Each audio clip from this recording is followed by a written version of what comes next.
Good morning, dear student. Dr. Tحسين Ali, College of Education, English Department. A lecture today about sons and lovers. Chapters analysis. Chapter 7, Lad and Girl Love. This chapter describes the growing intimacy between Paul and Miriam.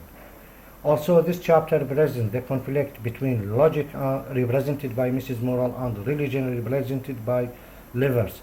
Paul feels simultaneously attracted and repelled by the fascinating and different tone of life at the lover's farm. Miriam's unpleasant relationship with her brothers causes her to speculate on the fundamental differences between women and men.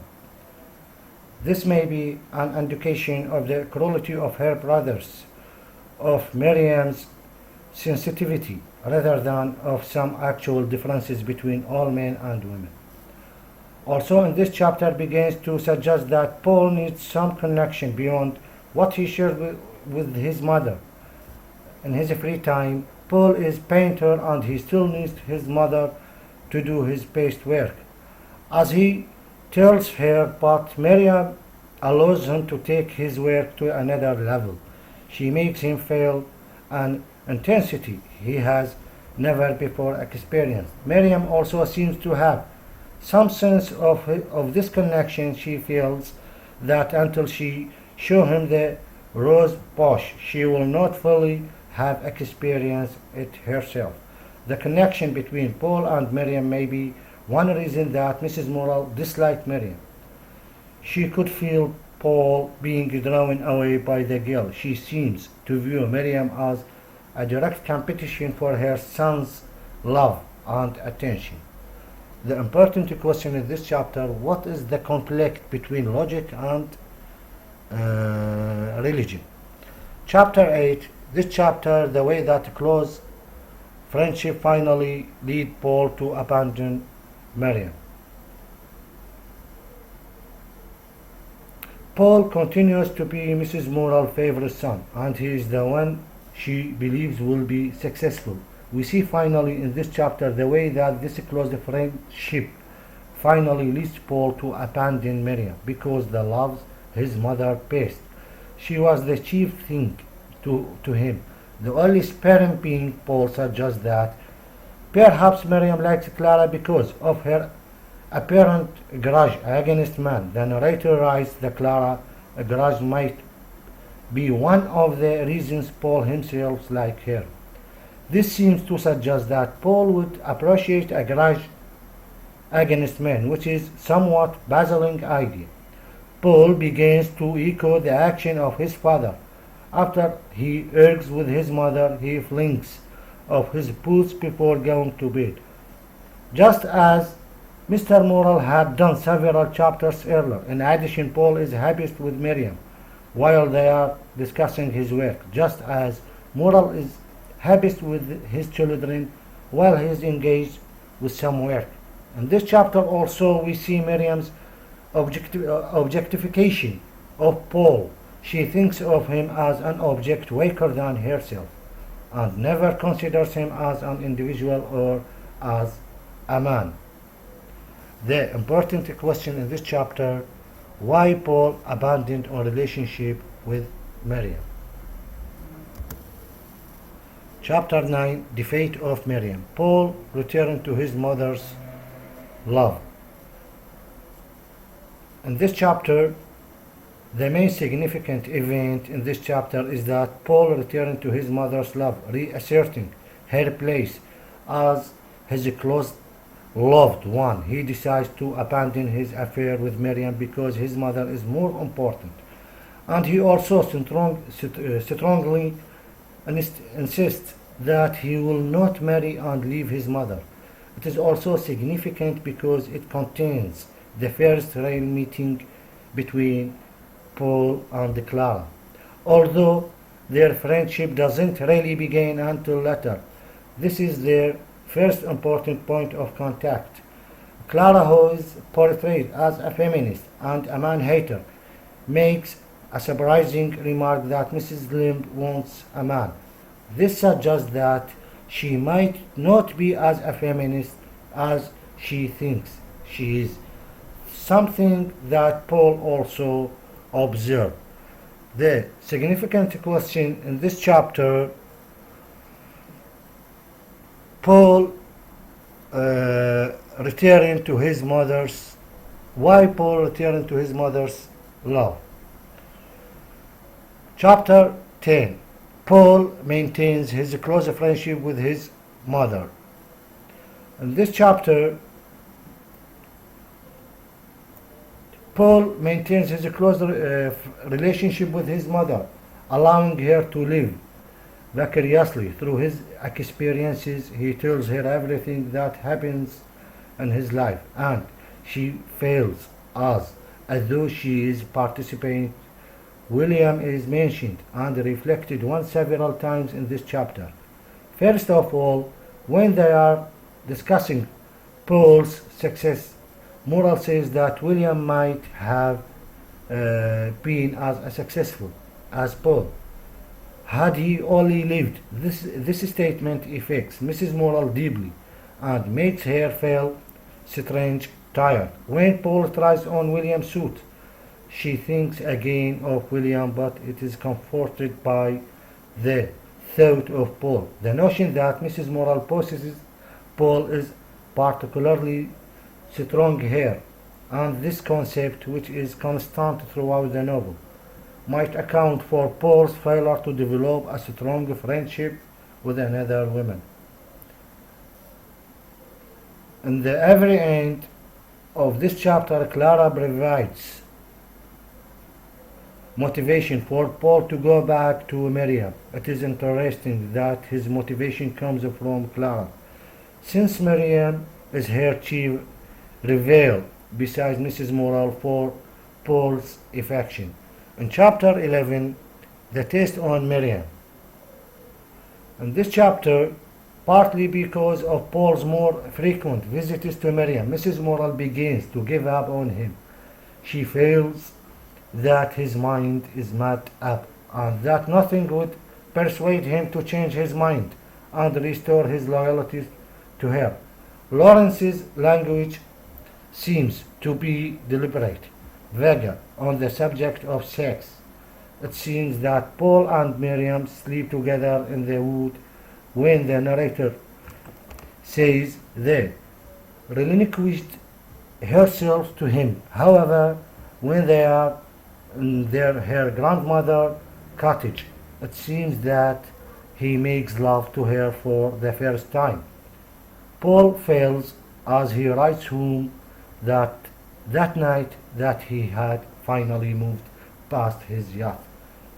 This vagueness of love is largely due to strict public morality that characterized society when the novel was written. Lawrence's books, despite his efforts at vagueness, often produced horror. Many of them were even banned because of their sexual content. We have significant question here. Why Lawrence used language vagueness in this novel? Chapter 12. Paul begins to spend much of his time with his mother again. Chapter 12. Paul continues to exhibit physical similarities to his mother. At one point in this chapter, he clicks his tongues, and the narrator comments that Mrs. Moral shares the same habit. Paul's relationship with his mother also continues to be central in the novel. Miriam knows Paul well enough to understand that whether he has told his mother about Clara, an indication of the seriousness of his feeling for her. This illustrates the way that his mother is still the most important woman to him, and the degree to which other events in his life can be understood by the way that they relate to her. It is also very important that Clara gets along well with his mother, as Clara understands, dreading that the meeting because she realized Paul's intense love for Mrs. Moral again. There is no direct mention of sex in this chapter, but is alluded to. Clara and Paul discussion whether they are criminals, and in Paul mention of Eva after they have been walking by the river bank. In this chapter we have significant question: when does Paul know his mother is still the most important woman? Chapter 13, Baxter does. This chapter Paul admits his mother doesn't share in all aspects of his life. In this chapter, Paul admits his mother doesn't share in all aspects to his life. His sex is separate from her. He evidently feels that the incident with those in the park belonging to his life because he feels mortified at the thought of telling her about. However, he doesn't like having to conceal anything from his mother. We can see, however, that his mother is still the most important to him through his thoughts as he tries to make his way home after his fight with those. He thinks over and over again that he must make it home to his mother. Paul's reflection on love recalls his brother William's complaints when he was engaged. Paul thinks that he loves Clara when he is with her, indifferent toward her when not with her, and often tunes her out when she talks to him. We have important question also in this chapter, illustrate the transformation relationship between Paul and his mother. Chapter 14, an excellent example of the way that the novel is not always narrated in chronological order.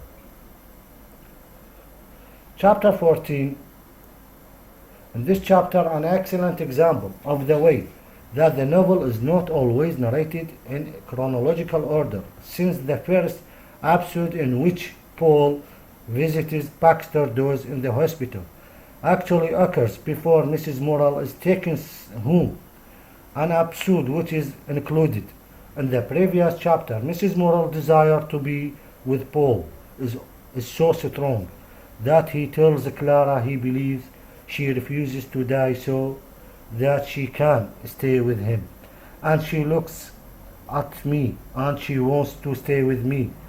She gets such a will. It seems as if she would never go, never, even though he stay, he wishes he would die. Paul's strong bond to his mother remains. He feels as though a part of him were dying also after she dies. Paul still feels this connection looking at her. He felt he could never let her go. Morrell shows his vulnerability after his wife dies when he waits up for Paul to return home, so that he isn't alone in the house with the dead body. Paul, who had considered Morrell to be fearless, is taken by surprise. We have a question in this chapter. Give suitable example. The novel is not always narrated in chronological order. Chapter 15, Delicate. This chapter is Miriam's last attempt finally to possess Paul. The last chapter, Miriam's last attempt finally to possess Paul now that the obstacle of his mother is out of the way. However, by the end, she sees that futility of her efforts and realizes that even in death, Mrs. Morrell still owns Paul and he can never be hers. Paul says of his mother that she was the only thing that held him up himself amid all this, and she was gone intermingled of herself. He wanted her to touch him, have him alongside with her. This completes the book treatment of the relationship between Paul and Mrs. Morel and illustrates the way that his love for her has remained constant throughout the novel. Thank you so much, dear student. Thank you.